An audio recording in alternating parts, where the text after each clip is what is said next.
Maraming bago at magagandang modelo ng sasakyan ang magandang bilhin ngayong taon. Pero kung susuriin nating mabuti, ay mahirap pa rin hanapin ang isang sasakyan na makakasabay sa trip, hilig, libangan at pangangailangan mo. Kaya naman sa pagkakataong ito, ay may sagot na rin dyan ang Suzuki Car Philippines. Para sa kanilang modelo, isang bagong SUV ng brand na pampamilya, pasok sa budget at magagamit sa kahit saan. Kung trip pong mamundok, mag-camping, adventure ride o kaya naman mag-long ride o gamitin sa city ride, ang modelong ito natatalakay natin ang nababagay sa iyo. Dahil nung nakaraang buwan lang din inilabas sa bansa at makikilala mo sa pagkakataong ito mga panibagong specs and features na meron ito kasama ang kabuuang presyo. Pero bago yun, syempre kung bago ka pa lamang po dito sa akin channel, para naman kaibigan pwede mo click ang subscribe button pati na ang notification bell para naman mapigita palagi sa mga video na gagawin ko pa. Alright, simulan na natin to!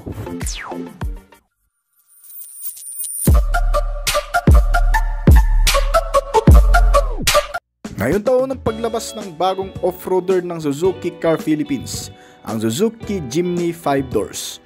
2019 nang inilabas sa Philippine market ang ika-4 na bersyon ng small 4x4 SUV na ito na Suzuki Jimny.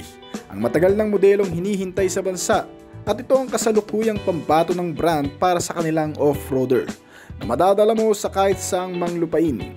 Ang sasakyan ay nagmula sa lahi ng isang jeep o owner. Ito yung mga sinaunang box type na vehicle na matagal-tagal nang namamayagpag sa bansa at hanggang ngayon sa kasalukuyan ay may makikita pa rin naman. Nag-evolve itong sasakyan mula sa pagiging jeep na tinatawag na LJ10 sa ikalawang version at may 359 cubic centimeter displacement capacity lamang noon. Hanggang lumipas ang maraming taon, ang paglabas ng ika-3 generation ito na naging ganap na compact off-roader. Hanggang sa ika-4 na generation nito noong 2019, ang small SUV 4x4 at ngayong bagong taon ang paglabas naman ng bagong update ng modelong ito na Suzuki Jimny 5 Doors 2024 model ay talagang inabangan din ng marami. Ang inaasahang pag-update sa bagong generation na si Jimny ay pinakilala noong January 25, 2024 na may maraming mga modernong tampok sa disenyo habang nananatili pa rin sa mga ugat nito ang isang compact fan off-roader at ang 1.5 liter engine nito na may 75 kilowatts na sinamahan ng bagong all-grip pro system ng Suzuki ay nangangahulugan na ito ay may mas kakayahan kaysa dati.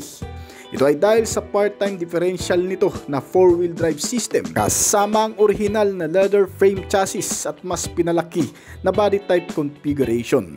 Ngunit itong bagong Suzuki Jimny ay may na-upgrade ding mga teknolohiya na lubhang kailangan nito at ng mga pasahero.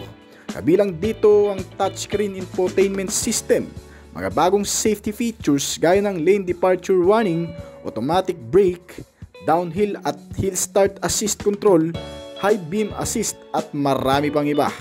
Naiisa-isahin din natin ngayon. Lahat ang mga bagong features na ito ay nagbibigay ng mahusay at talagang kapaki-pakinabang lalo na sa mga pakikipagsapalaran sa off-road. Itong bagong Jimny ay mayroong 3 klase ng variant na pagpipilian.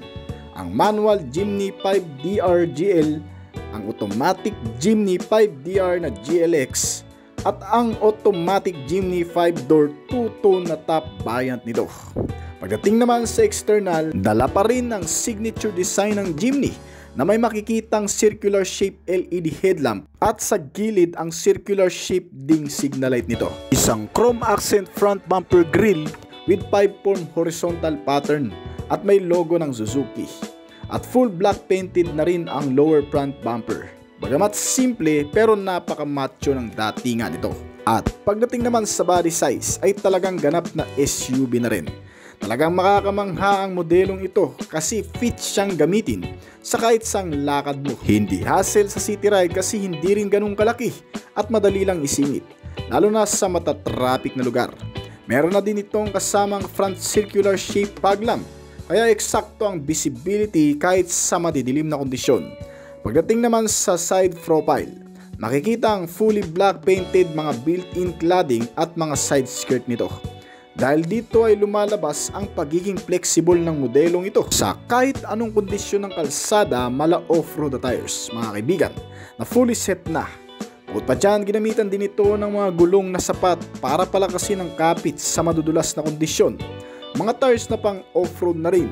May 15 pulgada ang sukat at 195 by 80 ang kabuuan. Ito ay nababagay lang din para idiin ang pagiging isang off-roader car. Pero kung nalilitan ka pa dyan, pwede pa namang gawing mas malaki yan kasi sinadya rin ang wheelbase size nito sa mas malalaking gulong pa na 17 inch. Depende sa pangangailangan at sa paggagamitan. At kabilang din sa nagpaganda sa pagiging off-roader nito ay ang mga nakakabit na suspensions dito na talagang matitibay din. Ito ay ginamitan sa front and rear suspension ng 3-link rigid axle na pangunahing sumusuporta sa bigat ng isang sasakyan. Kahit kargahan pa ng mga mabibigat na gamit ay hindi basta-bastang bibigay, na sinamahan ng mga shock at mga coil spring sa harap at likod, na mas nagpapaganda ng laro nito lalo na kung maidadaan mo ito sa malulubak at mababatong kalsada. At pagdating naman sa likurang bahagi, hindi nalalayo sa front face design ang lakas makalalaki. Nababagay lang din ang tail lamp na mas mababa sa pintuan.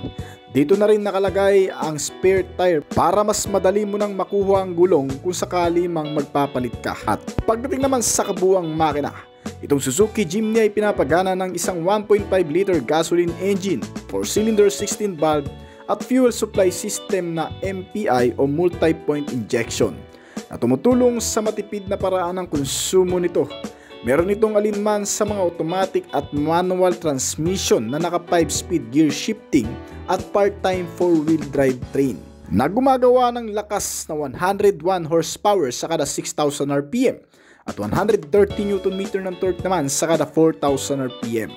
Ang average top speed nito ay umaabot ng 155 to 160 km/h. Kasama ang matipid na pagkonsumo ng gasolina na umaabot naman ng 18 km/L. Meron itong fuel tank capacity na 40 liters, kaya talagang akmang-akma rin sa mahahabang biyahe. Pagdating naman sa ilan pang features nito gaya ng pangkaligtasan, meron itong magagandang klase ng brake sa rear na naka-drum brake type at front naman na naka-disc type na sinusuportahan ng ABS o anti-lock braking system para mag-unlock sa mahigpit na kabit ng brake pag bigla mo itong naipreno sa hindi naasahang pagkakataon.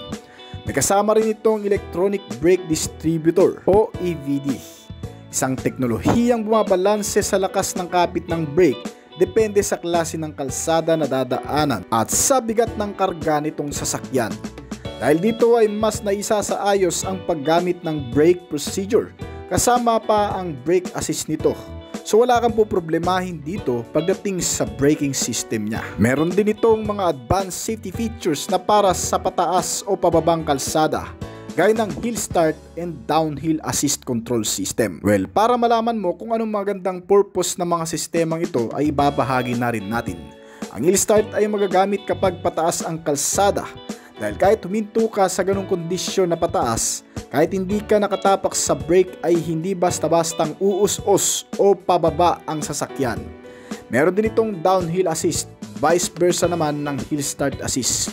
Kung bababa ka naman ng kalsada ay pinipigilan nito ang mabilis na pagpapatakbo ng sasakyan sa mga pababa. Kahit pa hindi nakababad sa brake pedal, ay kusa na lang din itong nag-a-adjust para pabagali ng takbo ng sasakyan sa mga pababang kondisyon. Kasama rin sa modelong ito ang pagkakaroon ng Vehicle Stability Control System, isang safety features na nagpapanatili sa balanse at magandang pagmamaneho kahit pa maidaan mo ito sa mga malulubak na kalsada, mga biglang pakurbada at madudulas na kung saan ay hindi maaantala ang maayos na pagmamaneho kahit sa mga ganung kondisyon. At mapapanatili ang stable at maayos na pagmamanage ng manubela nito. Sinamahan din ng mga safety features para sa maayos na pagpapark, gaya ng parking sensor, may rear camera para makita ang pagpapaatras at meron din itong day and night rear view mirror para naman hindi ka masilaw sa mga kasunod mo na may matataas na liwanag ng headlight na tumatama sa side mirror papunta sa'yo. At ito ay na-i-adjust into dimming. Meron din itong kasamang ISO fixed child mounts na lagayan ng upuan ng mga bata o baby nating kasama sa loob ng sasakyan para mas komportable at safe din sila sa anumang kolisyon na magaganap. At iba pang mga particular safety measure na meron din sa modelong ito kagaya ng mga seatbelt sa kada upuan at maraming mga airbags mula sa driver at passenger sa bawat side ng mga pasahero at curtain airbags para lahat ng mga sasakay dito ay siguradong safety at mapapanatag na rin. Kasama rin sa pinatibay na safety features nito ang pagkakaroon ng front and side impact beams, crash sensor, engine check warning at marami pang iba. Kaya bagamat bago lang sa merkado ay marami na ring tumatangkilik dito sa Suzuki Jimny. Hindi lang sa reliable performance maging sa pagiging safety, affordable at very practical package na meron ito. At pagdating naman sa pagiging convenient, syempre ito rin ang isa sa mga nagustuhan ng marami dito. Hindi lang kasi masasabing off-roader car na may maliit na chassis frame at body. Ito rin ay naglalaman ng napakaraming gamit para sa iyong komportableng pagsakay. Meron itong air condition na may kasamang auto climate control system na kung saan ay makukuha ng mga pasahero nito ang kanya-kanyang preference pagdating sa temperature na kinakailangan. Bukod pa dyan, meron din itong 4 na komportableng mga upuan para sa 4 na pasahero. Foldable at di-adjustable na rin ito at may mga kasamang headrest na rin para sa komportableng biyahe. Hindi pa ito naka-leather cover pero okay na rin. Pagdating naman sa mga libangan sa loob, may bagong infotainment size display na 9-inch, di touchscreen at may kasamang Apple CarPlay at Android Auto na rin. Pati iba pang mga connectivity gaya ng Bluetooth, FM and AM radio, USB auxiliary input at audio sounds. Kasama ang 4 na speaker nito na nagpapaganda naman ng sound sa loob nitong sasakyan para kahit papano ay malilibang tayo sa mahahabang biyahe. Siyempre, gaya ng iba, hindi rin nawawala sa modelong ito ang magandang klase ng steering wheel na multifunctional na rin. Maraming switch function at mga buton para hindi ka mahirapan kontrolin ng sounds, Bluetooth o iba pang mga sistema na konektado sa mga switch nito. At hindi mahihirapan dalhin. Ginamitan kasi din ng power steering with tilt and telescopic at the-adjustable ang steering column nito. Ginamitan din ng rack and pinion para hindi magwiwiggle kapag naidaan sa malulubak na kalsada. At sa likod nitong steering wheel, makikita naman ng meter panel gauge na naglalaman ng mga impormasyon o readouts sa pagpapatakbo nito. Very informative at user-friendly. Madaling unawain kahit analog type pa na may counting digital. Ang kabuuang sukat naman nito, syempre nagbago talaga. Ang Suzuki Jimny 2024 model ay may kabuuang haba ngayon na 3,985mm na mas mahaba sa dati, pero ang lapad nito ay may sukat na 1,645mm at taas na 1,720mm na pareho lang naman sa dati. May ground clearance size ito na 210mm at tumitimbang ng 1,545kg. Meron din itong boot space sa likuran na 219 liters ang capacity.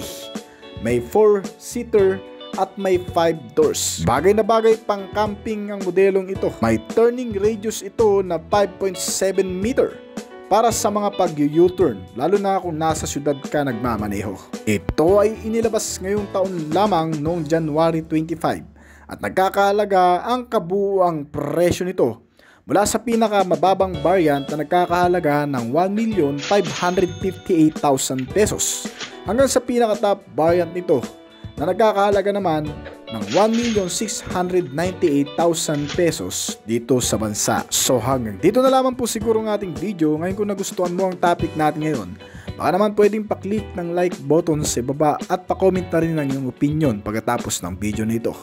May mga gusto ko pang malaman o dapat nating gawan ng review na sasakyan dito sa ating channel, baka naman pwede mong i-comment yan kaibigan para magkaroon na rin tayo ng idea sa mga susunod nating topic. So bago po tayo magtapos ay nais ko po muna magpasalamat sa mga patuloy na sumusuporta, tumatangkilik at nag-aabang palagi sa mga video na ina-upload natin dito sa ating channel. Maraming salamat po at shoutout po sa inyo guys. Ngayon kung bago ka pa lamang po dito sa aking channel, baka naman kaibigan pwede mong click ang subscribe button pati na ang notification bell para naman ma-update dito palagi sa mga video na gagawin ko pa. At syempre hintayin ko rin na opinion at comment mo sa baba kung may mga katanungan ka tungkol sa video na ito. Huwag kang mayang mag-comment kaibigan upang nasa ganun ay masagutan ko rin ng mga nais mo pang malaman at makakuha rin ako ng idea mula sa'yo na magagamit ko sa aking mga susunod pang video na gagawin. This is Oblis Collection. Thank you!